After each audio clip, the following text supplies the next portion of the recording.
আজ মহান বিজয় দিবস। মুক্তিযুদ্ধের শহীদদের স্মৃতির প্রতি শ্রদ্ধা জানিয়ে শুরু করছি আজকের ২১-এর রাত। আমাদের সঙ্গে আজকে স্টুডিওতে উপস্থিত আছেন সুপ্রিম কোর্টের সিনিয়র আইনজীবী আবু হেনা রাজ্জাককে। আপনাকে স্বাগত জানাচ্ছি। আমাদের সঙ্গে আছেন রাজনীতি বিশ্লেষক শরীফুজ্জামান শরীফ। শরীফ, আপনাকে স্বাগত জানাচ্ছি। আমাদের আজকে আলোচনার বিষয়ে হাদিকে হত্যা চেষ্টা কি বিচ্ছিন্ন ঘটনা। আলোচনায় যাবার আগে আমি আজকে প্রধান নির্বাচন কমিশনার এ বিষয়ে কথা বলেছেন, আমি তার বক্তব্যের কিছু অংশ একটু উল্লেখ করতে চাই। আইন শৃঙ্খলা অবনতি সুষ্ঠু ভোটের বাধা হবে কিনা এমন প্রশ্নের জবাবে সিসি বলেছেন, আইন শৃঙ্খলার অবনতি হলো কোথায়। তিনি পাল্টা প্রশ্ন রেখেছেন, মাঝে মধ্যে দু একটা খুন খারাপি হয়, হাদির একটা ঘটনা হয়েছে, আমরা এগুলোকে বিচ্ছিন্ন ঘটনা বলে মনে করি। এই ধরনের ঘটনা তো সবসময় ছিল, অতীতেও এই ধরনের ঘটনা ঘটেছে। আমি আবু হেনা রাজ্জাককে দিয়ে শুরু করতে চাই। আপনি নিশ্চয়ই শুনেছেন প্রধান নির্বাচন কমিশনের বক্তব্য। এর পাশাপাশি আরও বেশ কিছু ঘটনা আজকে আমরা সারাদিন ভর দেখেছি। স্বরাষ্ট্র উপদেষ্টার পদত্যাগের দাবিতে শাহবাগে ব্লকেড হয়েছে, স্বরাষ্ট্র মন্ত্রণালয়ের সামনে ঘেরাও করা হয়েছে এবং সচিবালয়ে একটি প্রতিনিধি দল গিয়ে স্বরাষ্ট্র উপদেষ্টার পদত্যাগ দাবি করা হয়েছে। স্বরাষ্ট্র উপদেষ্টা, আইন উপদেষ্টা এবং পররাষ্ট্র উপদেষ্টার পদত্যাগ দাবি করা হয়েছে। আবু হেনা রাজ্জাক, আপনি এসব কীভাবে দেখছেন? ধন্যবাদ আপনাকে এবং আমার বিজ্ঞ সমালোচক। যেটা বললেন, নির্বাচন কমিশন যেটা বলে থাকে যে আগে এরকম হয়েছে, আগে এরকম হয়েছে বলে এখনও হবে, আমি তার কথাটাই মেনে নিলাম। আগে এমন হয়েছে বলে এখনও হবে। যদি হয়ে যায় ঘটনা, সেটাকে কিভাবে আমরা কাভার করব, কিভাবে এটা তদন্ত করব, কিভাবে এটা বিচার করব, আপনি তো বৈধতা দিতে পারেন না যে আগেও ঘটছে এখনও ঘটবে। আমি ধরে নিলাম আপনারা ব্যর্থ পারতেছেন না, কিন্তু আপনি এই কথাটা বলা কোনোভাবে গ্রহণযোগ্য না যে আগেও ঘটছে, এটার মানে হচ্ছে এখনও ঘটবে। বিষয়টা আপনি খুব কঠিনভাবে চিন্তা করতে হবে। এটা কিন্তু খুব সহজ কথা না। আর এত হালকা কথা যদি বলে, he cannot take hold the office of a responsible person, অথবা রেসপন্সিবল অফিসের একটা ব্যক্তি উনি হতে পারেন না। কারণ নির্বাচনের সময় গুরু দায়িত্বটা তার উপরে, বরং তার চেয়ে তার অপারগতা বলতে হবে, ভাই আমি নির্বাচন করতে পারতেছি না। আমি তর্কের খাতিরে বললাম, আপনি এইটা বলে পার পাবেন না, অতীতে হয়েছে বলে এখনও হয়েছে।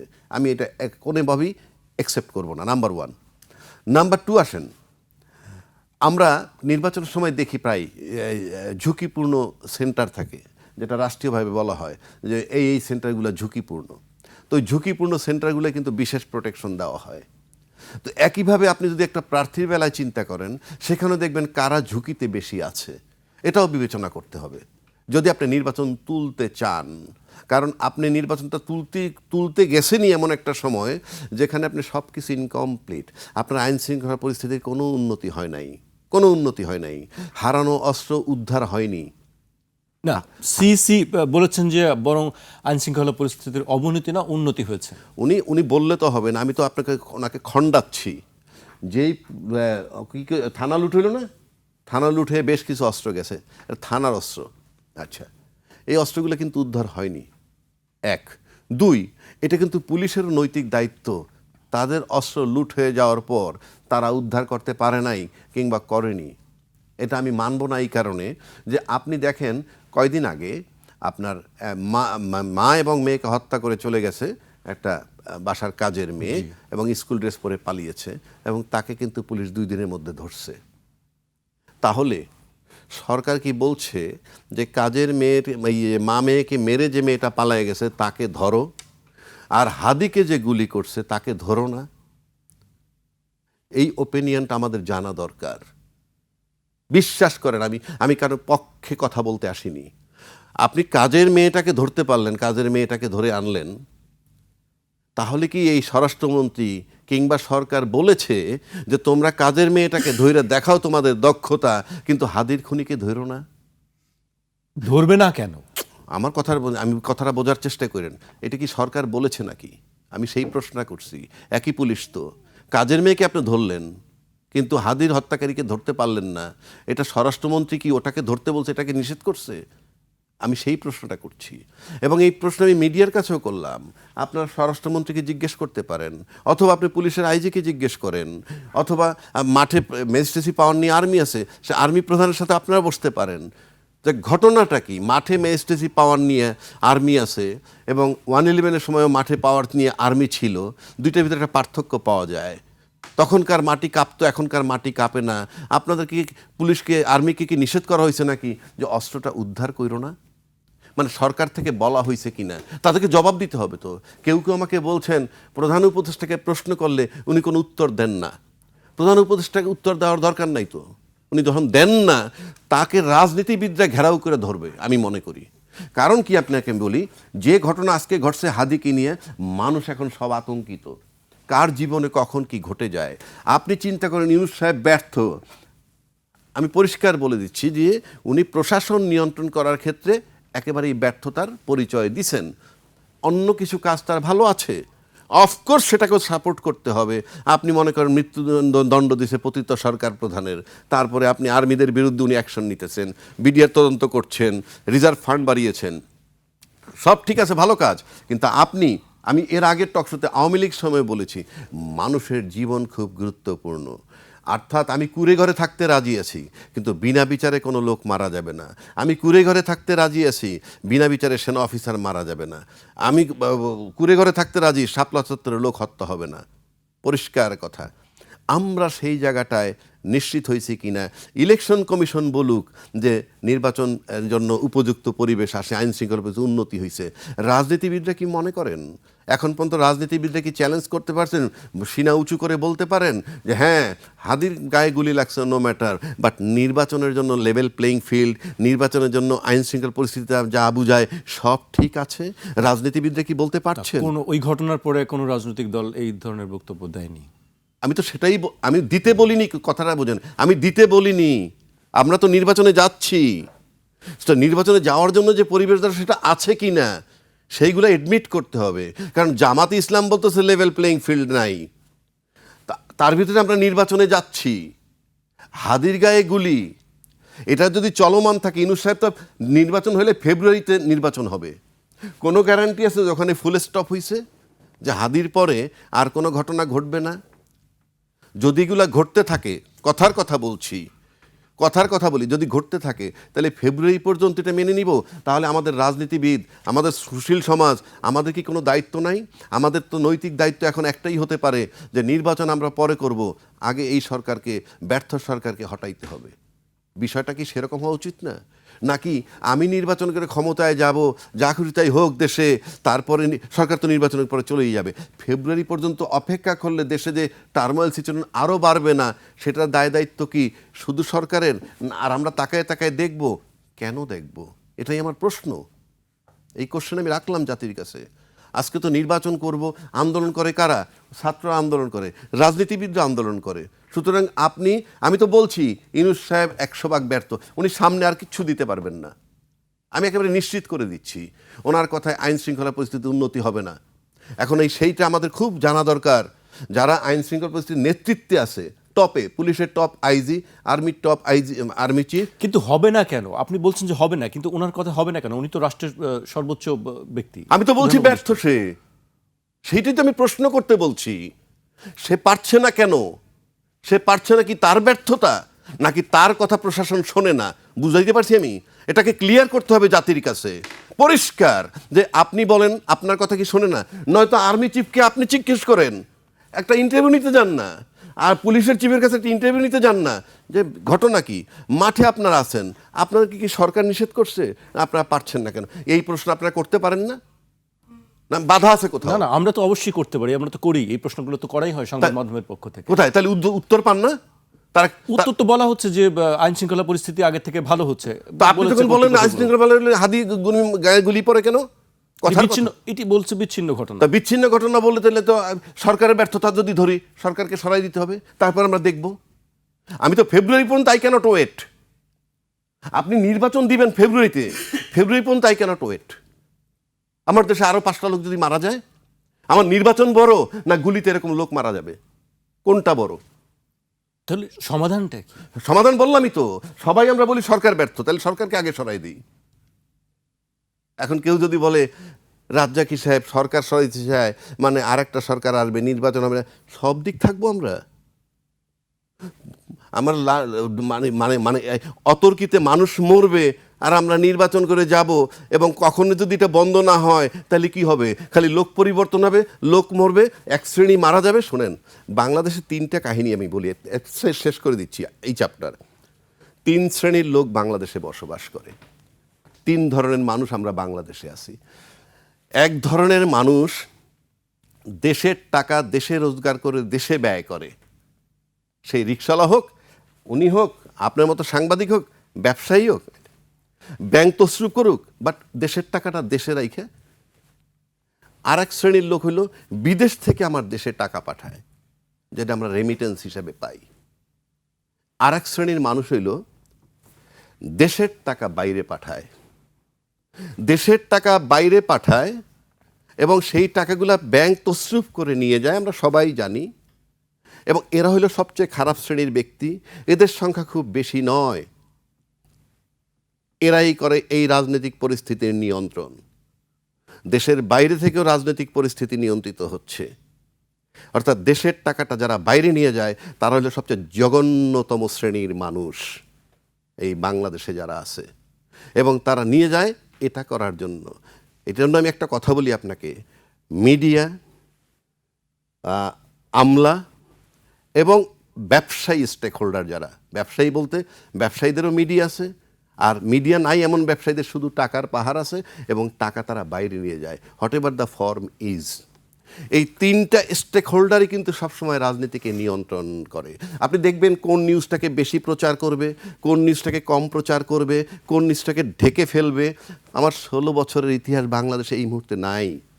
আপনি আমার সাথে তর্ক করে লাভ নাই। আপনি নিজে জরিপ করে দেখেন, যেভাবে এই সরকারের ব্যর্থতা টানতেছি, একবারও বিবেচনায় নেই না যে এই সরকার যখন আসছে তখন 57টা বিডিআর অফিসার হত্যা হয়েছিল, শাপলা চত্বর হত্যা হয়েছিল, আয়নাগর ছিল, বিনা বিচারে হত্যা হয়েছিল, এইগুলো আমাদের বিবেচনায় নাই। বাইতুল মোকাররম খতিব পালাই গেছিল, বাংলাদেশ ব্যাংকের গভর্নর পালাইছে, বিচারপতিরা পালাই গেছে। এরকম একটা সিস্টেম, একটা দেশ নিয়ে আমরা 14-15 মাসে নির্বাচনে যাচ্ছি, যেখানে সংস্কার করার ক্ষেত্রে কেউ অ্যালাউ করেনি। 8 মাস 9 মাস নষ্ট করে দিছে পুরা জাতির রাজনীতিবিদরা মিলে, এবং ব্যর্থ সরকার টোটালটা। আমি বলছি সে ব্যর্থ। সুতরাং রাজনীতিবিদদের নৈতিক দায়িত্ব, এই ব্যর্থতা নিয়ে এই হাদিগুলি আমরা আরও গুলি খাবো, নাকি আগে আমরা এই সরকারকে সরাবো, এই দায়িত্ব রাজনীতিবিদদের। আর যদি তারা মনে করে যে না নির্বাচনী প্রক্রিয়া, তাহলে এই যে লোকগুলো যদি সামনে আরও কেউ মারা যায়, সেটার দায়িত্ব কে নিবে, সরকার নাকি রাজনীতিবিদরা? জি রাজ্জাক ভাই, আমি আপনার কাছে আবারও আসবো। এ পর্যায়ে আমি শরীফ ভাইয়ের কাছে আসতে চাই। অনেক কথা বলছিলেন, অনেক প্রশ্ন রেখেছেন যে আসলে আরও যদি এই ধরনের ঘটনা ঘটতে থাকে তাহলে তার দায় কে নিবে। এ ধরনের বক্তব্য কিন্তু আমরা গত কয়েকদিন ধরে রাজনীতিবিদদের মুখ থেকে শুনছি। মির্জা ফখরুল ইসলাম আলমগীর বলেছেন, এনসিপি নেতারা বলেছেন, সব দলের নেতারাই কিন্তু এই উদ্বেগটা প্রকাশ করছেন নিরাপত্তা নিয়ে। আপনি কিভাবে দেখেন, এটি কি আসলে কি বিচ্ছিন্ন ঘটনা, যেমন সিসি বলছিলেন যে বিচ্ছিন্ন একটি ঘটনা? ধন্যবাদ আপনাকে, ধন্যবাদ দর্শক শ্রোতা। আমার সাথে আলোচককে শুভেচ্ছা দিয়েই শুরু করি। আপনি আমাকে যে প্রশ্নটি করেছেন এটা আইন শৃঙ্খলা সংক্রান্ত। আমি সরাসরি উত্তরটা দিব, যদিও আমাদের সামনে একটা মডেল আছে। আইন শৃঙ্খলার প্রশ্ন করার পরে আমি চাইলে আলুর দিকে চলে যেতে পারবো, চাইলে পেঁয়াজের বিষয়ে কথা বলতে পারবো। গত কয়েকদিন আগে দেখলাম, এবং এটি নিয়ে প্রচুর আলোচনা হচ্ছে, আমাদের যিনি আইন শৃঙ্খলার দায়িত্বে স্বরাষ্ট্র উপদেষ্টা, তাকে জিজ্ঞেস করা হয়েছে এই বিষয়ে, তিনি সরাসরি পেঁয়াজের দিকে চলে গেছেন, আলুর দিকে চলে গেছেন। এই ঘটনাগুলো আমাদের এখানে ঘটছে। রাজ্জাক ভাই অনেক কথা বললেন, আমি কিছু বুঝেছি, কিছু বুঝতে পারিনি। আইন শৃঙ্খলার অবনতি অনেক সময় আগের সরকারের অনেকগুলো খারাপ কাজের ধারাবাহিকতা, আবার পরিবেশ পরিস্থিতির ভেতর থেকে অনেকগুলো নতুন পরিস্থিতি তৈরি করে। আপনি যখন বিএনপি ক্ষমতায় থাকে তখন কোনো ঘটনা ঘটলে আপনি বিএনপি সরকারের কাছেই জানতে চাইবেন যে পরিস্থিতি এমন কেন। আজকে আমি অবশ্যই জানতে চাইব এই সরকারের কাছে পরিস্থিতিটা এমন কেন। এখন আপনি যদি আমাকে বলেন যে এটা রাজনীতিবিদরা করতে দেয়নি, আপনি একটা ঘটনা আমাকে বলেন যেখানে রাজনীতিবিদরা আটকে দিয়েছে, বাধা দিয়েছে। আমাদের দেশে হাদির উপরে যে হামলা, তাকে হত্যার চেষ্টা, এটা প্রথম না। এর আগে নুরুল হক নূরকে সেপ্টেম্বর মাসের 1 তারিখে তাকে হত্যার চেষ্টা করা হয়েছিল। নুরুল হক নূরের উপরে হত্যা চেষ্টার পর সরকারের এখন যে ইনিশিয়েটিভগুলো নিয়েছে প্রায় সেম ইনিশিয়েটিভ ছিল। প্রথমত 3টি রাজনৈতিক দলকে এ ক্যাটাগরির তাদেরকে ডেকে বৈঠক করা, যে বৈঠকে নুরুর দলকেও পর্যন্ত ডাকা হয়নি। তারপরে বি ক্যাটাগরির অর্থাৎ ডি থেকে জেড পর্যন্ত যত ক্যাটাগরি আছে সবাইকে নিয়ে একসঙ্গে বসা হয়েছিল। একটা বিচার বিভাগীয় তদন্ত কমিটি হয়েছিল। সেপ্টেম্বর মাসের 5 তারিখে সরকার প্রেস নোট দিয়ে বলেছিল যে একটা বিচার বিভাগীয় তদন্ত কমিটি হয়েছে, 15 দিনের মধ্যে তারা ঘটনা অনুসন্ধান করে আমাদের সামনে দিবে। আমাদের সমস্যাটা হলো সোশ্যাল মিডিয়ার বাইরে এই যে টেলিভিশনে এসে কথা বলা, আপনি 29 দিন একজনের বিষয়ে আপনি সমালোচনা করছেন, ক্রিটিসাইজ করছেন, ঠিক একদিন আপনার সাথে একটা লাইনে মিলল না, আমি সঙ্গে সঙ্গে আপনাকে তার দোসর বানিয়ে দিলাম, তার দালাল বানিয়ে দিলাম এবং আপনার বিরুদ্ধে মোটামুটি একটা বিচার সভার আয়োজন করে ফেললাম। সেই কারণে কথা বলতে হয় খুব ভয় করে। আমরা কথাগুলো বলছি, চট্টগ্রামে একজন প্রার্থী আক্রান্ত হয়েছিলেন, মনে আছে? যিনি গুলি করেছিলেন সেই ঘটনায় আজকে 1 মাসের বেশি হয়ে গেল, তাকে ধরা যায়নি। 1 মাসের বেশি হলো, তাকে ধরা যায়নি। নূরের উপরে আমি উদাহরণ হিসেবে আপনাকে বললাম, সেপ্টেম্বর মাসের 5 তারিখে আপনি বিচার বিভাগীয় তদন্ত কমিটি করলেন, এখন পর্যন্ত সেই ঘটনা, নূরকে আমরা কিন্তু বিদেশ নিয়ে গেলাম, তিনি সুস্থ, এবং সম্ভবত এর আগের অনুষ্ঠানটিতে আমি দুজনেই আপনার অতিথি ছিলাম। তো এই যে পরিবর্তনটা আমি করতে পারলাম না, এখন এইটার দায়ভার আমি কাকে দিব? একটা হতে পারে যে আগের সরকার যে প্রশাসনটা সেটআপটা ছিল তারা সরকারকে সহযোগিতা করছে না। যদি সেটি হয় তাহলে আপনি যদি অনুধাবন করতে পারেন যে আগের সরকারে যারা ছিল 15 বছর ঘুষ দুর্নীতি করে যারা নমিনেশন নিয়ে চাকরি নিয়েছে ইত্যাদি ইত্যাদি, তাদেরকে এখান থেকে আপনার দায়িত্ব হচ্ছে সরিয়ে দেওয়া। কিন্তু আমি যে প্রশাসনটা দেখতে পাচ্ছি এই প্রশাসনে তো আমি দেখছি যে 5ই আগস্টের আগ পর্যন্ত যারা সরকারি চাকরিতে নির্যাতিত ছিলেন, যারা কোণঠাসা ছিলেন, তাদেরকে আপনি এনে গুরুত্বপূর্ণ দায়িত্বগুলো দিয়েছেন এবং কোথাও কোথাও তারা সফলতার স্বাক্ষর রাখছে। রাজ্জাক ভাই যেটি বললেন, ক্রুলেস একটা হত্যা মামলা আপনি ধরে ফেলতে পারলেন, কিন্তু এখানে হাদির উপরে যে হামলাটা হলো, আমাদের একজন উপদেষ্টা বলছেন ভারত থেকে হুমকি দেওয়া হতো, হাদি নিজেও বলেছে, হাদির সাথে আমাদের অনেকেরই ব্যক্তিগত যোগাযোগ ছিল, আমাদের সাথে কথাবার্তা হতো। আপনি তখন কেন ভারতের যারা এখানে দায়িত্বে আছেন তাদেরকে আপনি ডাকলেন না কেন? ডেকে জিজ্ঞেস করতে পারতেন যে আপনার এই জায়গাগুলো থেকে আমাদের একজন নাগরিককে, আমি পলিটিশিয়ান বাদ দিলাম, আমি জুলাই যোদ্ধা বাদ দিলাম, আপনি তাদের সাথে কি কথা বলেছেন? আমাদের মধ্যে পারস্পরিক নিরাপত্তা বিষয়ক চুক্তি আছে না? আছে। সংযোগ আছে না? আছে। আমাদের সীমান্তে এদের মধ্যে সংযোগ আছে না? আছে। আপনি কি এই তথ্যগুলো, হাদি কিন্তু অসংখ্যবার তার এই যে জীবন সংকটের মুখে যারা পালিয়ে গেছে, আওয়ামী লীগের এক শ্রেণীর নেতাকর্মী অনবরত হাদিকে হত্যার হুমকি দিচ্ছে, হাদি নিজে স্বীকার করেছে আজ থেকে বেশ কয়েকদিন আগে। আজকে সেটি আমরা একজন উপদেষ্টার মুখ থেকে শুনি যে হাদি এই শঙ্কাটা ব্যক্ত করেছিল। তো আমি কি এখন রাজ্জাকি ভাইয়ের কথা অনুযায়ী আমি কি এই প্রশ্নের উত্তরটা আমি কি জামাতের সেলিম উদ্দিনের কাছে জিজ্ঞেস করব, বিএনপির ইমরান সালে প্রিন্সের কাছে জিজ্ঞেস করব, নাকি এই সরকারের কাছে জিজ্ঞেস করব?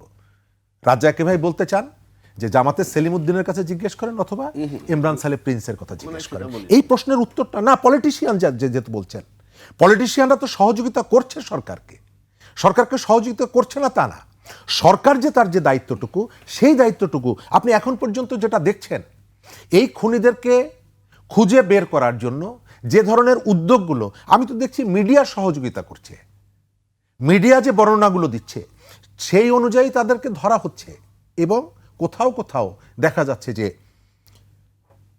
মিডিয়া অথবা অনুসন্ধানী সাংবাদিকতা যারা বলছেন, আমি এই ঘটনায় যতদূর অগ্রগতি, আমি একটা বড় ক্রেডিট দিতে চাই জুলকারনাইন সাহেরকে। তিনি যেভাবে একেবারে বিস্তারিতভাবে তুলে ধরছেন এবং শুরুতেই এই হত্যাকাণ্ডটাকে রাজনৈতিকভাবে হত্যার চেষ্টাটাকে রাজনৈতিকভাবে ব্যবহার করে আরেকজনের কাঁধে চাপানো, আবার সেটিকে দিয়ে আর এক পক্ষকে ঘায়েল করা, সেই যে আগের যে 15 বছরের সংস্কৃতি, আমি তো তারই পুনরাবৃত্তি দেখছি। 15 বছর আমাদের একজন হাসান মাহমুদ ছিলেন। কি বলছে? হাসান মাহমুদ ছিলেন। হাসান মাহমুদ কোনো ঘটনা ঘটলে তাৎক্ষণিকভাবে তিনি বলে দিতে পারতেন। তার আবার একটা জিনের সাথে একটা আধ্যাত্মিক শক্তি ছিল তার, বলে দিতেন পদ্মার চরে ওই যে একটু আগে যারা ধরা পড়েছে ওরা বিএনপি জামাতের লোক, ওরা জঙ্গি। ঠিক একই ঘটনা আপনি বলে দিচ্ছেন, পুলিশের তদন্তের প্রয়োজন হচ্ছে না। একজন আইনজীবীর কাছে আমি জিজ্ঞেস করি, একটা হত্যা মামলার আসামিরা ধরার পরে সমস্ত ঘটনাটা পত্রপত্রিকা কি আসতে পারে? 164 দেওয়ার আগ পর্যন্ত রিমান্ডে থাকা অবস্থায় আদালতে আপনি ম্যাজিস্ট্রেটের সঙ্গে স্বীকারোক্তি না দেওয়া পর্যন্ত কি মিডিয়ায় আসতে পারে? এটা কি বিচার প্রক্রিয়া বা তদন্ত কাজকে ব্যাহত করে না?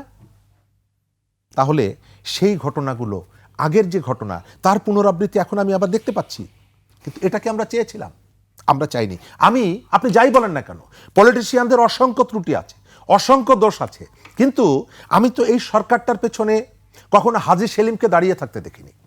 আমি এই সরকারের প্রধান উপদেষ্টার পেছনে আমি তো কখনো বাহাউদ্দিন নাসিমকে দাঁড়িয়ে থাকতে দেখিনি। আমি যাদেরকে দেখেছি জুলাইতে যারা জীবন সামনে রেখে গুলির সামনে দাঁড়িয়ে লড়াই করেছে তাদেরকে দেখেছি। সুতরাং এই সরকারের কাছ থেকে আমি ভালো কিছু তো চাইতেই পারি। এই চাওয়াটা তো আমার অপরাধের কিছু না, এই চাওয়াটা তো অন্যায়ের কিছু না। আপনি তো আমাকে বলেছিলেন যে আপনি একটা বেটার পরিবেশ আমার জন্য এনশিওর করবেন। এখন আপনি যদি প্রতিদিন বলেন যে যারা পালিয়েছে তাদের জন্য পারছি না, তাহলে আপনি স্বীকার করে নিচ্ছেন যে আপনি তাদের থেকে অনেকটা দুর্বল। কিন্তু এই যে দুর্বলতা কাটানোর জন্য আপনার তো কতগুলো উদ্যোগ থাকতে হবে, সেই উদ্যোগগুলো কোথায়? রাজনৈতিক দলগুলো, আপনি দেখেন বাংলাদেশে এই ঘটনা কখনোই ঘটেনি। যখনই আপনি ডাকছেন সঙ্গে সঙ্গে ছুটে যাচ্ছে, অথচ তার আগের দিন যারা ঢাকার 2 জায়গায় দাঁড়িয়ে, রাস্তায় দাঁড়িয়ে একজন আরেকজনের বিরুদ্ধে মানে যেভাবে কথার বল্লম বর্ষণ করছে, আপনি যখন ডাকছেন তারা সবাই ছুটে যাচ্ছে। আমরা গত 1 বছর আপনি কি দেখেছেন স্বাস্থ্য খাতে যে অব্যবস্থাপনা? একজন উপদেষ্টাকে আপনি দায়িত্ব দিয়েছেন, তাকে কেউ চিনে না। জুলাই যারা আক্রান্ত হয়েছেন, জুলাই যারা শহীদ হয়েছেন, জুলাই যারা আহত হয়েছেন, তারা এসে বলছেন যে আমি প্রপার চিকিৎসাটা পাচ্ছি না। কারণটা কি? কারণটা হচ্ছে অব্যবস্থাপনা। আপনি সেই মানুষটাকে তো সরালেন না। কোনো রাজনৈতিক দল কি বলেছে যে তাকে সরানো যাবে না, তাকেই এখানে রাখতে হবে? সার্ভিসটাকে আপনি পাচ্ছেন? এই পরিবর্তনটা তো আমার প্রত্যাশিত ছিল। আপনি পারবেন না, কিন্তু আপনি স্টার্টটা তো করতে হবে। আপনি আমাকে কিন্তু বলেছিলেন যে নির্ভয়ে এই কথাগুলো বলবেন। আমি যে কথাগুলো বলছি আমি তো ভয় পাচ্ছি। কারণ ভয় পাচ্ছেন কেন? ভয় পাচ্ছি কারণ হচ্ছে প্রতিশোধের রাজনীতিটা মারাত্মক আকারে ফিরে আসছে। যে প্রতিশোধটা আগে ছিল, 1.5 দশক ছিল, আপনাকে আমার পছন্দ না, আপনাকে সঙ্গে সঙ্গে, এবং আইনের শাসনের বদলে শাসকের আইন ছিল। একই মামলার আসামি, একই ধরনের মামলা, ব্যারিস্টার মইনুল হোসেন মাসুদা ভাট্টিকে টেলিভিশন টকশোতে একটা বাজে কথা বলেছিলেন। আপনি মইনুল হোসেনকে রংপুরে থাকা অবস্থায় গ্রেপ্তার করলেন, কিন্তু মুরাদ, ডাক্তার মুরাদ, সে একই অপরাধ করলেও তাকে আপনি গ্রেপ্তার করেননি। কেন? কারণ হচ্ছে মুরাদ হচ্ছে আওয়ামী লীগের মন্ত্রী ছিল, তাকে শুধুমাত্র মন্ত্রিত্ব থেকে সরিয়েছিলেন। কিন্তু যে অপরাধটা তিনি করেছিলেন, আপনি সিদ্ধান্ত নিয়েছিলেন, রাজনৈতিক অ্যাকশন নিয়েছিলেন তার বিরুদ্ধে, কিন্তু তিনি একটা ক্রিমিনাল অফেন্স করেছিলেন, তার জন্য আপনি তাকে বিচার করেন নাই। পিরোজপুরে আওয়ামী লীগের এক নেতাকে জামিন বাতিল করে জজ যখন তাকে জেলে পাঠালো, আপনি পুরো জজ কোর্টটা ঘিরে রাখলেন। তিনি ঢাকায় আইন মন্ত্রণালয়ে যোগাযোগ করলেন, সহযোগিতা চাইলেন। আপনি সহযোগিতা কি করলেন? তাকে স্ট্যান্ড রিলিজ করে আরেকজনকে দায়িত্ব দিয়ে আপনি সেইখানে তাকে 4 ঘন্টা পরে জামিন দিলেন। আমি তো সেই ঘটনার পুনরাবৃত্তি চাই না। আমি তো আইনের শাসন চাই, শাসকের আইন চাই না। রাষ্ট্র, সরকার দেশকে পরিচালনা করবে, সরকার সিদ্ধান্ত নেবে। আমি তো দেখতে পাচ্ছি সরকারের মধ্যে অনেকগুলো সরকার আছে। হাদির উপরে এই যে হামলাটা, এটা কোনো বিচ্ছিন্ন ঘটনা না। আমাদের প্রধান নির্বাচন কমিশনার, তিনি যদি এই ধারণা নিয়ে নির্বাচন কন্ডাক্ট করতে চান, তিনি নির্বাচন তুলতে পারবেন না। তার ভাবনার মধ্যে যদি এটি থাকে যে হাদিকে আক্রমণ করা একটি বিচ্ছিন্ন ঘটনা, হাদি যেখানে গিয়েছিল, হাদি তার নির্বাচন এলাকায় গণসংযোগের জন্য গিয়েছিল। হাদি ওইখানে শ্বশুর বাড়িতে যায় নাই, মামা বাড়িতে আমজাম খেতে যায় নাই, সে নির্বাচনের কাজে গিয়েছিল।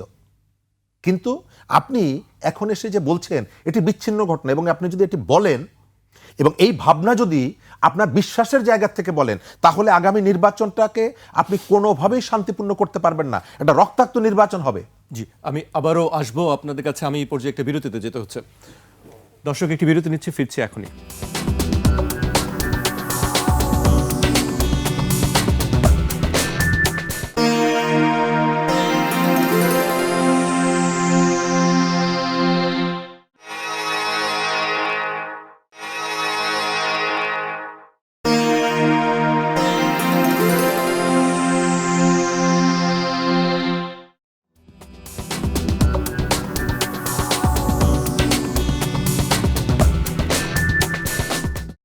বিরতির পর আবারও স্বাগত। আপনারা দেখছেন ২১ রাত। আমাদের সঙ্গে আছেন বাংলাদেশ সুপ্রিম কোর্টের সিনিয়র আইনজীবী আবু হেনা রাজ্জাকী এবং রাজনীতি বিশ্লেষক শরীফুজ্জামান শরীফ। এ পর্যায়ে আমি আবু হেনা রাজ্জাকীকে দিয়ে শুরু করতে চাই, কিন্তু তার আগে আমি ওই বক্তব্য উল্লেখ করতে চাই।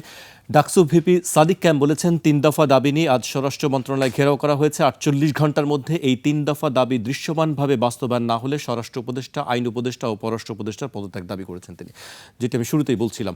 আসলে ৩ উপদেষ্টার পদত্যাগ করলে কি সব সমস্যার সমাধান হয়ে যাবে? এ দেখেন, আবার আমরা একটা কাউন্টার প্রশ্ন কিন্তু আসলো। এক হইল সরকার ব্যর্থ, আবার যিনি উপদেষ্টা সরাই দিলে সব ঠিক হবে কিনা প্রশ্নগুলো আসতেছে। তো আমি সেই জন্য কথাটা বলেছি। শরীফুজ্জামান ভাই বলল যে আমি রাজনীতিকে দোষ দিচ্ছি না, আমি বলছি রাজনীতিবিদরাই একমাত্র মাধ্যম আমাদের বিভিন্ন প্রতিকূল অবস্থার মধ্য থেকে জাতিকে উদ্ধার করার জন্যে। এখন এই জাতিকে উদ্ধার করার জন্য আপনার একটা নির্বাচন নিয়ে আমরা বসে আছি, আবার আমরা সবাই সরকারকে সহযোগিতা করছি বলছেন। জুলাই সনদের কি আইনি ভিত্তি আমরা পেয়েছি? পাইনি তো। তো জুলাই সনদের আইনি ভিত্তি যখন আমি পাই নাই, তার মানে কি দাঁড়াইলো? সেটার জন্য গণভোটের বিষয় আসতেছে। তার মানে কি দাঁড়াইলো? আমি ৮ মাস আলোচনা করলাম কেন? সহযোগিতাই যদি করব, সবাই ছিলাম জুলাই আন্দোলনের পক্ষে, তাহলে জুলাই আন্দোলনের পক্ষে যা যা করা দরকার সেটা করতে আমাদের বাধাটা কোথায়? এটার জন্য কি বিদেশের সাথে আমাদের সম্পর্ক নষ্ট হবে? টোটালটা আমাদের আভ্যন্তরীণ ইস্যু। এই যে আমরা বললাম যে সহযোগিতা করতেছে, তাহলে আমার জুলাই সনদের আইনি ভিত্তি কেন হইল না? কি কারণটা কি হইল না কেন? আমি সেটার জন্য গণভোট। আবার গণভোট কোন দিন? যেদিন নির্বাচন সেদিনই গণভোট। সবাই সংবিধানের দোহাই দেয়, অথচ সংবিধান, আমার সংবিধান বলে না। আমার সংবিধানে কোথায় বলা আছে একই দিন সংসদ নির্বাচন আর গণভোট হবে? গণভোট তো একটা রাষ্ট্রপতির আদেশে হইতেছে, কিন্তু একই দিনে যে হবে, ফেব্রুয়ারিতে নির্বাচন হবে, কোন সংবিধানে হইতেছে? আমার এই সংবিধান কি ফেব্রুয়ারিতে নির্বাচন 2026-এ পারমিট করে? অন্তর্বর্তীকালীন সরকার কোন সংবিধানে চলতেছে আজও সেটা ক্লিয়ার না। যদি ওই সংবিধানে চলে সবাই বলে, তাহলে নির্বাচন তো বহু আগে হয়ে যাওয়ার কথা, বহু আগে, সরকার পতনের সর্বোচ্চ 180 দিনের মধ্যে। এই রকম একটা দেশের মধ্যে যখন আমরা বসে আছি, আপনি কি আশা করতে পারেন? আমার এখান থেকে খুনি পালায়ে গেল, হাদি বলল, আমিও এটা বহু জায়গায় বলছে, তারা ইন্ডিয়ার থেকে হুমকি দিছে। মানে ইন্ডিয়া থেকে হুমকি দিছে। আপনি কি জানেন যে বাংলাদেশে বহু লোক আছে, আপনাকে হোয়াটসঅ্যাপে কল দিবে, দেখবেন American number, he is in Bangladesh. সিঙ্গাপুরের নাম্বার থেকে আপনাকে হোয়াটসঅ্যাপ কল দেয়। আমি এটা কেন বলছি? যে আপনি তাকে ধরতে পারলেন, অ্যাসার্টেন করে দিলেন, সে ভারত চলে গেছে। আমাদের অলরেডি এই কথা আসছে। এটি সরকারিভাবে কিন্তু এরকম কোনো বক্তব্য এখনো আসে না, ভারতের হাইকমিশনকে নাকি তলব করা হয়েছে কালকে। তলব করা হয়েছে, তলব করে এগুলোই সেখান থেকে কোনো ইদা হচ্ছে কিনা, উস্কানি দেওয়া হচ্ছে কিনা, সহায়তা করা হচ্ছে কিনা। আচ্ছা, আবার আমার পুলিশ বলছে বা আমাদের প্রশাসন বলছে সে নাকি ভারত চলে গেছে। এত নিশ্চিত আপনি কি করে হইলেন? তাহলে কি আপনি তাহলে সুনির্দিষ্টভাবে বলতে হবে ইয়েস বাংলাদেশে নাই, ভারতে গেছে। কিভাবে গেছে? ভারত তো বর্ডার ক্রস করে আসমান দিয়ে যায় নাই, বর্ডারে তো আমার সিকিউরিটি ফোর্স আছে। আমি কথাটা কেন বলছি? দায়ারাচ্ছেন সেটি তো এখনো পরিষ্কার হয়নি, যেটা আপনি বলছেন যে পরিষ্কার করে বলা উচিত সরকারের পক্ষ থেকে বা পুলিশের পক্ষ থেকে। আজকে বিজিবিও বলেছে এরকম কোনো ঘটনা তাহলে ভিতরে আছে। আর ভারত থেকে হুমকি যেটা বলতেছে, আমি আমেরিকা, তাহলে আমেরিকার সিম কার্ডের থেকে দেখেন, আপনি আমেরিকার হোয়াটসঅ্যাপে থেকে আপনি আমেরিকার হুমকি পাচ্ছেন না। এই দেশে ফ্রিকুয়েন্ট বহু লোক ইন্ডিয়া যাতায়াত করে, তাদের কাছে ইন্ডিয়ার সিম কার্ড আছে। সিম কার্ড না থাকুক, ওই ইন্ডিয়ান সিমে যদি আপনি একবার হোয়াটসঅ্যাপ করেন, আপনি কল দিলে আপনি দেখবেন ওই নাম্বার থেকে আসতেছে। এটা আমি কেন বললাম যে আমাদের তদন্ত কি হচ্ছে, কিসের উপরে করতেছি আমরা নিজেরাই জানি না। এই যে মিশ্রিত একটা অবস্থা, একটা কিছু বলে দিলাম, আর এই কথাটাই কি হচ্ছে, আপনি হাদিরে গুলি মারলো, আমি কিন্তু ইন্ডিয়ার সাথে আবার বৈরী একটা সম্পর্ক করলাম। আপনি এই ঘটনা ডাকছেন তো, তাকে ইন্ডিয়ান হাইকোর্ট ডাকাটাকে আমি অপরাধ ধরছি না, আপনি ডাকছেন তো। আপনাকে একেবারে সুনির্দিষ্ট হয়ে সব কিছু এনশিওর অ্যাসার্টেন করে আপনার এই সমস্ত জায়গায় কথা বলা উচিত। আমি সেটা বলছি, কারণ ভারতের হাইকোর্টের রেসপন্সিবল পদ হল, মানে হি রিপ্রেজেন্ট মোদি সাহেব, আমেরিকান অ্যাম্বাসেডর রিপ্রেজেন্ট ট্রাম্প। ওইভাবে যদি আপনি চিন্তা করেন, আপনি ডাকতেছেন, আসতেছে, এটা মানে বিষয়টা আমি তার পক্ষপাত নিচ্ছি না, কিন্তু আপনাকে চিন্তা ভাবনা করে কাজ করা উচিত। এই ঘটনার রেজাল্ট কিছু পাইলাম না, বৈরী একটা ছোট্ট সূক্ষ্ম বৈরিতা হইল। এখন আসেন, আমি আবারও সেই একই কথা বলতেছি, আমি রাজনীতিবিদদেরকে দোষ দিচ্ছি না, আমাদেরকে অন্ধকার থেকে উদ্ধার করার জন্য রাজনীতিবিদই একমাত্র জায়গা, এবং রাজনীতিটা সেটা ক্লেম করেন কি যে রাজনীতিবিদদের কাছে ক্ষমতা আসলেই এটা ঠিক হয়ে যাবে। আমি একই কথা আবার রিপিট করছি, তাহলে আমি ফেব্রুয়ারি পর্যন্ত আমরা তাকায় তাকায় দেখবো ইউনূস সাহেব এভাবে কী করতেছেন না করতেছেন, সে ব্যর্থ, এইভাবে আমি সেই ঘটনাটাকে রিপিট করছি যে আমি ভাই বোন মনে করতেছেন যে আমি রাজনীতি ব্লেম দিচ্ছি, নো। এই কারণে আমি জিনিসটা খোলাসা করা দরকার যে সরকার এবং প্রশাসনের মধ্যে বিষয়টা আসলে কি। যদি তারা এত সহযোগিতাই করবে তাহলে যার বিরোধিতা করছে, আওয়ামী লীগের বিরোধিতা করছে 10 বছর, তাতে আওয়ামী লীগ ক্ষমতায় থাকছে 15 বছর, আর যার পক্ষে সবাই কাজ করতেছে সে দিশে হারা কেন? এই প্রশ্নগুলো এতদিন প্রশ্ন করছি, আজকে এটার সমাধান দরকার। এই জন্য আমি বলছি রাজনীতিবিদরা প্রফেসর ইউনূস সাহেবের সাথে দেখা করে, এই যে হাদির ঘটনায় 3টে দলরে ডাকছে, হাদির পরিবারও আসছিল, 3টে দলরে ডাকছে, ফর এক্সাম্পল গেছে। এখন নিশ্চয়ই আরও পলিটিক্যাল পার্টিস এই কথা উঠছে, তারাদেরকে ডাকে নাই কেন, সেই বিতর্কে আমি যাচ্ছি না। কিন্তু এই যে 3টে দলকে ডাকলো যখন, কথার কথা, আমি তর্কে গেল কেন তারা? আপনি তো ব্যর্থ, আপনার সাথে আমি বৈশা কী করবো? আচ্ছা, যাওয়ার পর কী অ্যাডভাইস দিছে? গিয়ে বলছে আপনার স্বরাষ্ট্রমন্ত্রীর পদত্যাগ করান, আপনি আসিফ নজরুল সাহেবের পদত্যাগ করান, এমুকের পদত্যাগ করান, তমুকের পদত্যাগ করান, আর যদি না পারেন আপনি পদত্যাগ করেন। কেউ বলছে? কথাটা পরিষ্কার কিন্তু আমি বলছি, আপনি পারতেছেন না ভাই, আপনি চলে যান, না যদি যান আন্দোলন করব, যেমনিভাবে হাসিনার বিরুদ্ধে আন্দোলন করে। কথাটা বলতে বাধাটা কোথায় আমি তা জানতে চাই। করবেন কি করবেন না পরের চ্যাপ্টার। আমি কি ফেব্রুয়ারি পর্যন্ত, আবারও বলছি, ফেব্রুয়ারি পর্যন্ত এই সরকারের ব্যর্থতার কারণে আরও হাদিরা বিপদগ্রস্ত হবে, আর শরীফুজ্জামানরাই বিপদগ্রস্ত হবে, রাজ্জাকি বিপদগ্রস্ত হবে, আপনি বিপদগ্রস্ত হবেন, এটা কি তাকায় তাকায় রাজনীতিবিদরা দেখবেন? আমি সেটা বলছি, রাজনীতিবিদ, সুশীল সমাজ এবং এই কি বলে মিডিয়া জগৎ, তারা কি দেখবেন কিনা সেই প্রশ্ন আমি বারবার করতেছি, এখনও করতেছি। এই যে হাদিকে নেওয়ার পর অন্য দল ডাকলেন না, সেই প্রশ্ন তো ইমম্যাটেরিয়াল, যেখানে বিএনপি জামাত যাচ্ছে, আর এনসিপি যেহেতু আন্দোলনের ব্যাপারে তাদের একটা বড় স্টেক হোল্ডার, এই একটা কথা প্রচলিত, ধরলাম তারা গেল।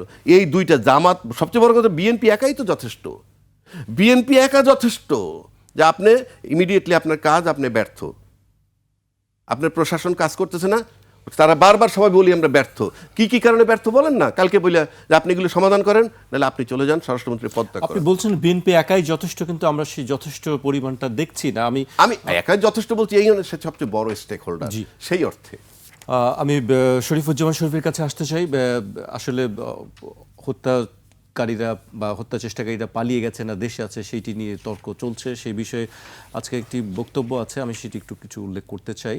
আমরা বিভিন্ন মাধ্যমে তথ্য পেয়েছি অপরাধী এখনও দেশেই আছে বলে মন্তব্য করেছেন ডাকসুর মুক্তিযুদ্ধ গণতান্ত্রিক আন্দোলন সম্পাদক এবং ইনকিলাব মঞ্চের ফাতিমা তাসনিম জুমা। তিনি ফেসবুকে এটি লিখেছেন। তিনি লিখেছেন, আমরা বিভিন্ন মাধ্যমে তথ্য পেয়েছি অপরাধী এখনও দেশেই আছে। এইসব নাটক প্রোপাগান্ডা তৈরি করে অপরাধীদের পার করে দেওয়ার চেষ্টা করবেন না, সাবধান। জাহান্নামে থাকলে জাহান্নাম থেকে এনে আমাদের সামনে দাঁড় করাইতেই হবে। প্রথম জায়গাটা, আমি জানি যে এই ঘটনার অপরাধী কাওরান বাজার হয়ে, বিজয়নগর হয়ে যাত্রাবাড়িতে চলে গেছে। যিনি দেখেছেন তিনি নিশ্চয়ই জানেন কোন পথ দিয়ে গেছেন এবং কোথায় আছেন। আমরা যে অভিযোগগুলো করছি যে সরকার নাটক করছে, অমুক নাটক করছে, আমি সরকারের ব্যর্থতাকে বলছি, কিন্তু আমি বলছি যে সরকারের আন্তরিকতার ঘাটতি আছে, সরকারের ব্যর্থতা আছে।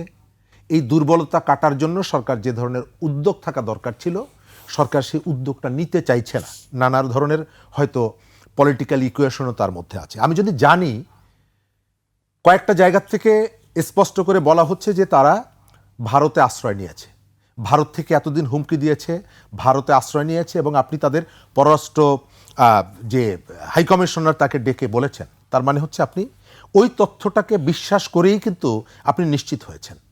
যদিও তার সঙ্গে আরও কতগুলো ইস্যু যুক্ত করা হয়েছে, তবে এই ইস্যুটা খুব গুরুত্বপূর্ণ ছিল যে খুনিদেরকে ওপার চলে যাওয়া। সেকেন্ড জায়গাটা হচ্ছে, আমরা যারা বলছি যে এটিকে একটা ধোঁয়াশা তৈরি করার জন্য অনেকেই করে, তৃতীয় পক্ষ, দুটো পক্ষ লেগে যায়, তৃতীয় পক্ষ সেখান থেকে সে সুবিধা গ্রহণ করে। যদি সেটি হয়ে থাকে তাহলে আমি এইটুকু জানি যে সে এই পথ দিয়ে গেছে, কে দেখেছে, তো তার পরনে কি ছিল এটা আমি কেন বলতে পারি না। আমি জানি যে সে বিশ্ববিদ্যালয় এলাকার মধ্যে আশ্রয় নিয়ে আছে, অমুক বাজারের মধ্যে আশ্রয় নিয়ে আছে, তমুক হাটের মধ্যে আশ্রয় নিয়ে আছে। তো আমি তো আইন শৃঙ্খলা বাহিনীকে সহযোগিতাটা করতে পারি, আমি কি সহযোগিতাটা করছি? এই তথ্যটা যে আমাকে দিল তাৎক্ষণিকভাবে তিনি কেন দিলেন না? আমি তো ইনফরমেশনটা আইন শৃঙ্খলা বাহিনীকে জানাতে পারতাম, যেখানে আমরা শুনছি যে তারা সার্বক্ষণিকভাবে এটিকে মনিটর করছে। তার আত্মীয় স্বজনের অনেকেই আপনি গ্রেপ্তার করেছেন, তার মোটরসাইকেল আপনি ধরতে পেরেছেন। অর্থাৎ যে সমস্ত জায়গাগুলোতে ভিত্তি করে সে অপরাধী হয়ে উঠেছে, আমি তার পেছনের ঘটনাটা বাদ দিয়ে দিলাম। সে কিভাবে একাধিক মামলায় গ্রেপ্তার হওয়ার পর জামিন পেয়েছে, এত টাকার মালিক, কিভাবে আপনার সঙ্গে সখ্য, উদ্দেশ্যটা কি, এগুলো আমি বাদ দিলাম। কিন্তু তার যে একটা সংযোগ এখানে অপরাধীদের সঙ্গে আছে, এই সংযোগটা বা এই যে সোর্সটা আপনি এইটুকু জানছেন, বাকিটুকু বলতে পারছেন না কেন? যখনই আপনি তথ্যটা পাচ্ছেন, আপনাকে যে তথ্যটা দিচ্ছে তিনি তো জানে যে এই লোকটা একটা অপরাধ সংগঠিত করেছে, আপনাকে তথ্যটা দিচ্ছে, তো তিনি তো জানেন যে অপরাধ সংগঠিত করেছে। তিনি তো আইন শৃঙ্খলা বাহিনীকে জানাতে পারেন, না জানিয়ে আপনাকে জানাচ্ছেন। আপনি আবার 4 ঘন্টা পরে একটা সমাবেশে দাঁড়িয়ে বলছেন যে আমাদের কাছে এই তথ্য আছে। তো এই তথ্যটা আপনি পুলিশকে দেননি কেন? এই 4 ঘন্টার মধ্যে তো কতগুলো ইনিশিয়েটিভ নিতে পারতো পুলিশ।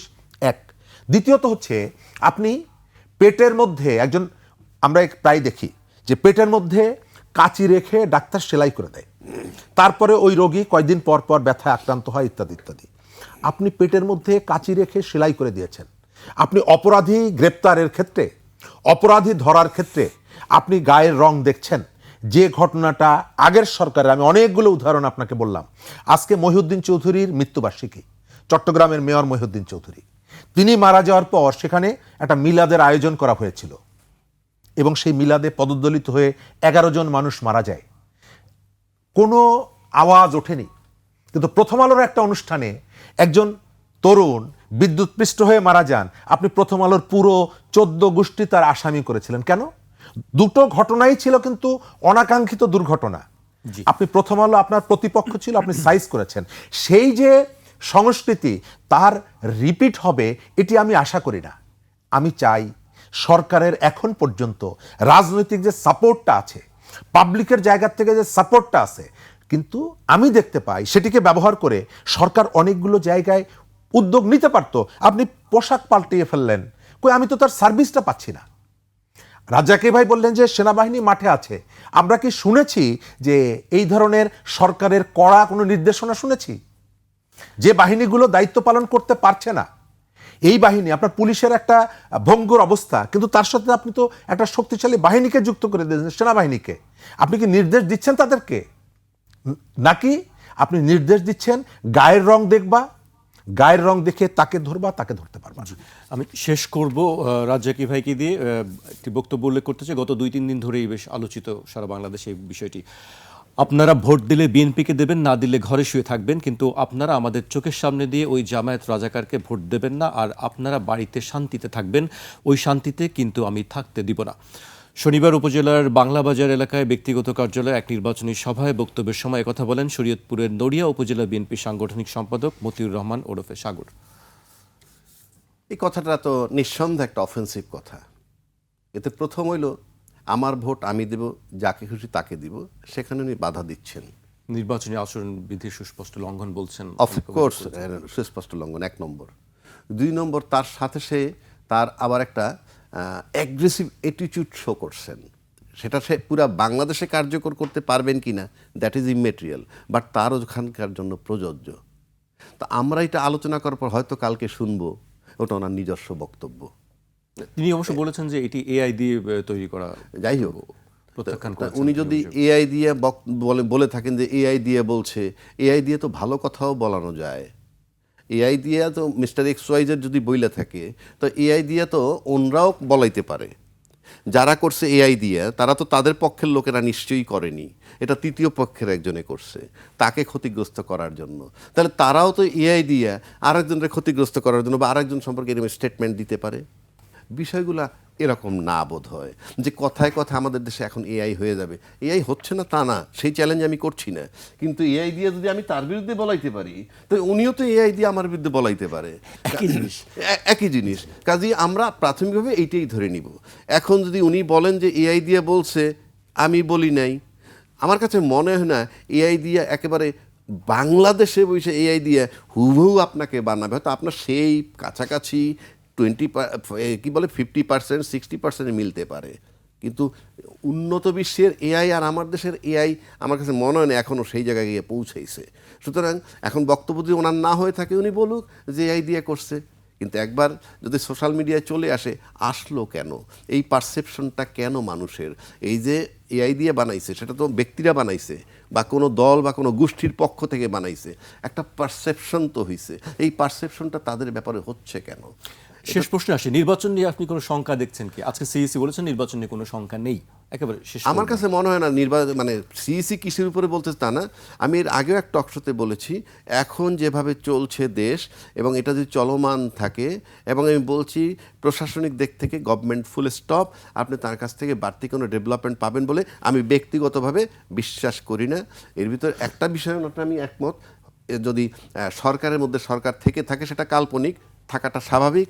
এখন এই দেশে না, পৃথিবীর সব দেশেই ডিপ স্টেট বলতে একটা কিছু আছে, কিন্তু এই প্রক্রিয়া যদি নির্বাচনটা চালিয়ে যেতে চান। ডিপ স্টেটের কথা কেন উঠছে? ওই এই যে কয়েকদিন সরকার- ধরে ডিপ স্টেট না না, শব্দটা শুনছি। ডিপ স্টেট বলতে সরকারের ভিতরে সরকার, অর্থাৎ এটার মানে দাঁড়ায় কেউ হয়তো এটার ভিতরে বসে নির্বাচন চায় না, কেউ হয়তো এটার ভিতরে বসে নির্বাচনটা করতে চায়, এই রকম বিষয়গুলো আমি বলছি। কিন্তু আমরা যে বাহ্যিকভাবে যে পরিবেশ পরিস্থিতিতে দেখতেছি, আমি এইটুক বলতে পারি এই নির্বাচনটা যদি তোলেনও এই সরকার বলবো না, আমি ঘুরে ফিরে যদি আমি নির্বাচন কমিশন বলি, এটা হবে বাংলাদেশের ইতিহাসে সবচেয়ে জঘন্যতম নির্বাচন। আজকে এখানে শেষ করতে হচ্ছে। আপনাদের দুজনকে অনেক ধন্যবাদ আমাদেরকে সময় দেওয়ার জন্য। দর্শক, আজ এখানে শেষ করছি, কাল আবার দেখা হবে ঠিক রাত 12টায়।